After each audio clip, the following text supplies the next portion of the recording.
15 वर्षांच्या मुलाने 14 वर्षांच्या मुलीला गर्भवती केली आणि तिच्या पोटामधलं बाळ 8 महिन्यांचं झाल्यानंतर तिच्या आईला समजले. नमस्कार, स्वप्नील क्राईम टॉक्समध्ये आपले स्वागत आहे.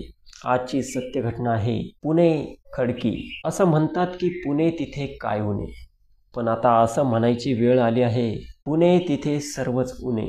शिक्षणाचे माहेरघर असणाऱ्या पुण्यामधून एक अतिशय धक्कादायक घटना घडली आहे. खरं तर मी हजारो क्राईम घटना बघितल्या. क्राईम घडण्याचे कारण जास्तीत जास्त हे अनैतिक संबंध, आणि हे अनैतिक संबंध जास्त करून तिकडे UP MP बिहार साईडला घडत होते. परंतु आता असं म्हणावं लागेल की आपला महाराष्ट्र देखील या क्राईमच्या बाबतीत काही मागे राहिलेलं नाही. तर या खडकीमध्ये 14 वर्षांची मुलगी, जी इतर मुलींप्रमाणे शाळा शिक्षण घेत होती, नियमितपणे शाळेत जात होती, घरी येत होती.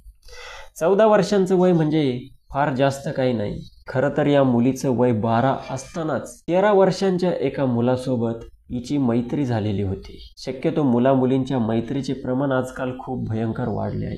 आमच्या काळात मुलांची मैत्री मुलांसोबत असायची, मुलींची मैत्री मुलींसोबत असायची.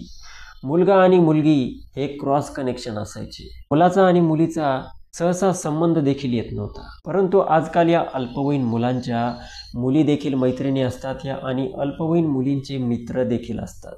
ठीक आहे, त्यांना शाळेच्या काही वस्तू वगैरे, अभ्यासक्रम, या सर्व गोष्टींची चर्चा करायची असते, आणि तसं पण मुलामुलींमध्ये आजकाल भेदभाव केला जात नाही. ठीक आहे, मुलामुलींची मैत्री असतात, परंतु ही मैत्री अभ्यास सोडून इतकी पुढं जाणं योग्य गोष्ट नाही. त्यांना समज नसते. अतिशय नासमज असणाऱ्या वयामध्ये ही अशी धक्कादायक घटना घडली. 12 वर्षांची मुलगी शाळेत जात असताना तिची ओळख 13 वर्षांच्या मुलासोबत झाली. दोघांमध्ये जवळीक वाढली. खरं तर जवळीक वाढवण्याचं हे वय नाही, परंतु बोलता बोलता, अभ्यासाच्या गोष्टी करता करता दोघांमध्ये जास्त बोलणं व्हायला लागलं. आणि या दोघांमध्ये 12-13 वर्षांच्या मुलांमध्ये एवढी समज कशी आली की दोघांमध्ये मैत्री होते. त्या मैत्रीनंतर संबंध निर्माण होतात, त्या संबंधामधून मुलं होतात. हे एवढ्या लवकर, एवढ्या कमी वयात मुलांना समजायला कसं लागलं? त्याचं कारण आहे फक्त हा मोबाईल. या मोबाईलमध्ये सहज जर कोणी फोन हातात घेतला तर त्यामध्ये वेब सिरीजच्या नोटिफिकेशन येतात, त्यामध्ये सर्व काही अश्लील गोष्टी दाखवल्या जातात, आणि या अल्पवयीन मुलांचे आकर्षण लवकर त्या गोष्टी खेचून घेत असतात. अभ्यास करण्याच्या वयात असणाऱ्या या मुलांना वाटते की हे वासना म्हणजे सर्व काही आहे, हे शिक्षण वगैरे सर्व खालोखाल आहे. सर्वात मोठी असते ती मैत्री आणि ते संबंध. या 12 वर्षाची मुलगी आणि तो 13 वर्षांचा मुलगा, या दोघांमध्ये प्रेम संबंध निर्माण झाले. आता यांच्या डोक्यामध्ये मोबाईलने आधीच भूत घातलेलं होतं, त्यामुळे यांना या सर्व गोष्टी माहीत होत्या. प्रेमाचे रूपांतर संबंधात झाले. यांच्यामध्ये लैंगिक संबंध सुरू झाले. हा 13 वर्षांचा मुलगा 12 वर्षांच्या मुलीला एका महिलेच्या घरी घेऊन जायचा आणि तेथेच तिच्यासोबत लैंगिक चाळे करत होता. आणि त्यामध्ये त्या मुलीची देखील सहमती असावी, कारण हे संबंध यांचे 1-2 महिने किंवा 2-4 दिवस नाही, तर 2 वर्षांपासून सुरू होते. 2 वर्ष हे एकमेकांसोबत एकरूप झालेले होते. तेव्हा त्यांचे वय 12-13 वर्ष होते आणि आता त्यांचे वय 14-15 वर्ष आहे. 2 वर्षापासून सतत संबंध सुरू असताना जे व्हायला नको होतं तेच झालं. आता शेतीमध्ये जर आपण बियाणं रुजवलं तर त्याला कोंब फुटणार आहेत, त्यामधून पीक बहरणार आहे. तसं या 14 वर्षांच्या मुलीला जसे पिरियड सुरू झाले, पिरियड्स नंतर संबंध बनले गेले आणि या संबंधामध्ये प्रेग्नेंट झाली. परंतु ही मुलगी प्रेग्नेंट झाली असून देखील हिच्या लक्षात कसं आलं नाही की आपण प्रेग्नेंट झालो आहे. कदाचित यांना वाटत असेल की आपलं वय कमी आहे, आपण करायची तेवढी मजा करून घेऊ, आपल्याला अजून दिवस राहणार नाहीत, प्रेग्नेंट होणार नाहीत, त्यामुळे टेन्शन नाही. परंतु त्यांना जसं वाटत असावं तसं झालं नाही. ही मुलगी प्रेग्नेंट राहून गेली आणि एके दिवशी ती घरी असताना तिला अचानक चक्कर आली आणि ती खाली जमिनीवर पडली.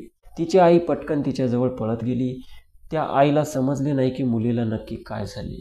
त्यानंतर आईने तातडीने तिला हॉस्पिटलमध्ये घेऊन गेली. हॉस्पिटलमध्ये डॉक्टरांनी तपासणी केली असता तपासामध्ये असे निदर्शनास आले की ही 14 वर्षांची मुलगी तब्बल 1-2 महिने नाही, 4 महिने नाही, तर 8 महिन्यांची गरोदर आहे.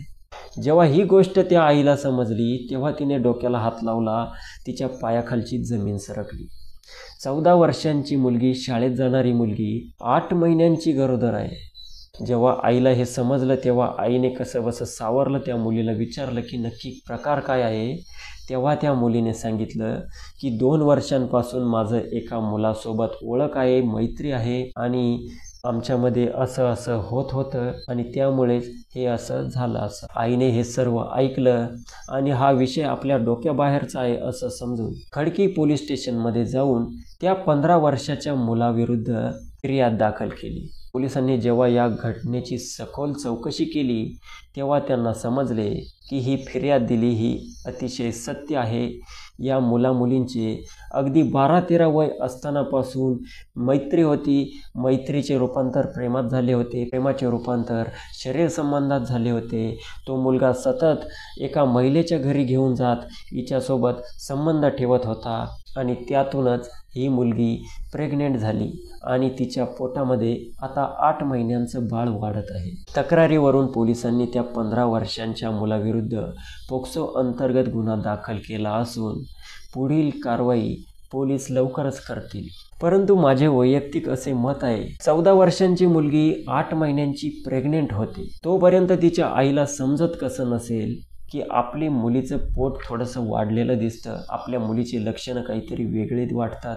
जेव्हा ती हॉस्पिटलमध्ये घेऊन जाते तेव्हा तिला समजतं की ही 8 महिन्यांची गरोदर आहे. ही अशी कशी आई असेल? विचार करा, एका आईने आपल्या मुलीच्या प्रत्येक हालचालीवरती लक्ष ठेवले पाहिजे, परंतु या आईला 8 महिन्यांची मुलगी गरोदर झाली तरी देखील समजलं नाही. आणि सर्वात महत्त्वाची गोष्ट म्हणजे तो मुलगा देखील फार प्रौढ नाही आहे, तो देखील 15 वर्षांचा आहे आणि 13 वर्षांचा असतानापासून तो हिच्यासोबत संबंध ठेवत होता जेव्हा 12 वर्षांची होती. यांना इतक्या लवकर समज येण्याचं कारण तर तो मोबाईलच आहे. परंतु या वयामध्ये यांनी हे लैंगिक चाळे करत होते. यांचे आईवडील काय करत होते? आईवडिलांनी लक्ष ठेवलं पाहिजे आपल्या मुलामुलींवर. ठीक आहे, त्याच्या आईवडिलांनी त्याच्यावर ठेवलं नाही, परंतु हिच्या आईने तर हिच्यावरती ठेवायला पाहिजे होतं की आपली मुलगी आहे, आपली मुलगी वयात येत आहे, आपली मुलगी नक्की काय करते, कुठे जाते. सर्रासपणे तो मुलगा एका महिलेच्या घरी तिला घेऊन जायचा. खरं तर ती महिला कोण आहे हे देखील पाहणं गरजेचं आहे. त्या महिलेच्या घरी घेऊन जायचं, त्या महिलेला ही घटना माहीत होती का याचा देखील तपास करणे गरजेचे आहे. असो, यांच्या कृत्यानुसार यांना जी काही शिक्षा व्हायची ती होईलच. जर 12-13 वर्षांची मुलं संबंध ठेवतात, 14-15 वय असताना त्यांना अपत्य जन्माला येतं, तर आपण आपल्या मुलांवरती लक्ष ठेवणे गरजेचे आहे. या व्हिडिओचा उद्देश कोणाच्या भावना दुखावण्याचा किंवा अश्लीलतेचा प्रसार करणे नाही, तर आपल्याला जागरूक करणे आहे. त्यामुळे अशा घटना बघत राहा. या घटनांपासून आम्ही तुम्हाला जागरूक करण्याचं काम करतो. अशाच सत्य घटना, क्राईम स्टोरीज नेहमी बघत राहण्यासाठी चॅनलला सबस्क्राईब करा. भेटूयात पुढच्या व्हिडिओमध्ये. जय हिंद, जय महाराष्ट्र.